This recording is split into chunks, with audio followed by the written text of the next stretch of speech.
আমরা এভিডেন্সে পেয়েছি যে একজনকে ধরে নিয়ে গিয়ে র্যাব তাকে মিরপুরের বেরিবাদের দিকে নিয়ে গিয়ে গুলি করে হত্যা করে, 3 জনকে নিয়েছে।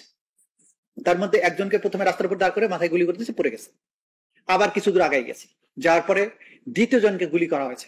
দ্বিতীয় জনের মাথায় যখন গুলি করা হয়েছে তার মাথায় অনেক ঝাঁকড়া চুল ছিল, তো গুলি করার পরে চুলের মধ্যে লেগে আগুন ধরে যায় চুলে।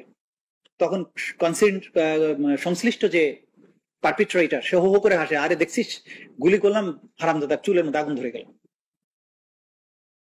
এরপরে তাকে ফেলে রেখে আবার তৃতীয় আরেকজনকে গুলি করা হয়।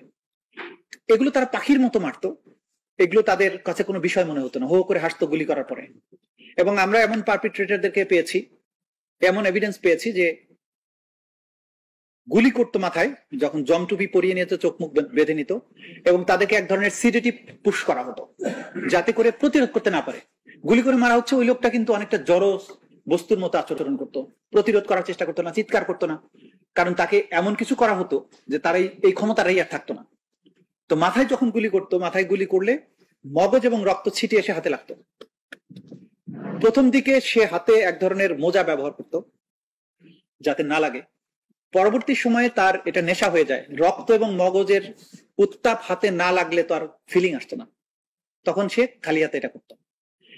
সে যখন নদীর গুলোতে গিয়ে ক্রস ফায়ারে মানুষ মারতো, নৌকার খোলের মধ্যে নিয়ে বন্দীদেরকে নিয়ে যেত, মানে প্রথমে গাড়িতে করে নদী পর্যন্ত নিয়ে যেত, সেখান থেকে মানুষজন সরিয়ে রাতের আধারে সেগুলোকে ট্রলারে উঠানো হতো, ট্রলারের খোলের মধ্যে রাখতো, মাঝ নদীতে বা মাঝ সাগরে ভাটার সময়, জোয়ারের সময় এগুলো হিসাব করতো, সেখানে নিয়ে যাওয়ার পরে গুলি করে একটা একটা করে মেরে ফেলে দিত।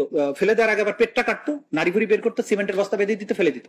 কিন্তু মাথায় যখন গুলিটা করতো, আমরা জিজ্ঞাসা করেছি যে মাথায় কেন গুলি করা হতো, তখন বলছে যে মাথায় গুলি না করলে মরতে দেরি হয়, তা আমাদের এত সময় নেই, মাথায় দিলে তাৎক্ষণিক মারা যায়।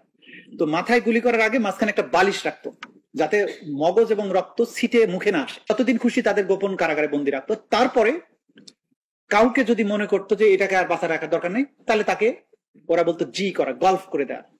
তারপরে নিয়ে কোনো গোপনে নদী নালায় খাল বিলে মেরে ফেলে দিয়ে আসতো, কখনো লাশ পাওয়া যেত, কখনো পাওয়া যেত না, আনআইডেন্টিফাইড লাশ হিসেবে আবিষ্কৃত হতো। রেল লাইনের উপরে হত্যা করার পরে হয়তো ইনজেকশন পুশ করে হত্যা করেছে, করে লাশটা ডিসপোজালের জন্য বিশেষ করে কমলাপুর টু টঙ্গী এই রেল লাইনটাকে বেশি ব্যবহার করা হতো। লাশটাকে রেল লাইনের উপর শুয়ে রেখে তারপরে দাঁড়িয়ে থাকতো ট্রেন কখন আসবে, ট্রেন আসতো, ছিন্ন বিচ্ছিন্ন হয়ে যেত, চেনার কোনো উপায় থাকতো না, তারপরে ওনারা চলে আসতো। এই যে আমরা দেখেছি যে সেই সময় পত্রপত্রিকায় প্রচুর এরকম খবর আসতো যে রেল লাইনের ধারে ট্রেনে কাটা পড়া লাশ, একদিনে 3টা 4টা 5টা লাশ পাওয়া যেত, এগুলো কোনো ব্যাখ্যা ছিল না, প্রচুর লাশের এরকম খবর ছিল। এই কাজগুলো তারা করতো। যখন আমরা ইনভেস্টিগেশন আমাদের এজেন্সি গুলো করলো, তখন আমরা এটা পেলাম যে তাদেরকে ওখানে ফেলা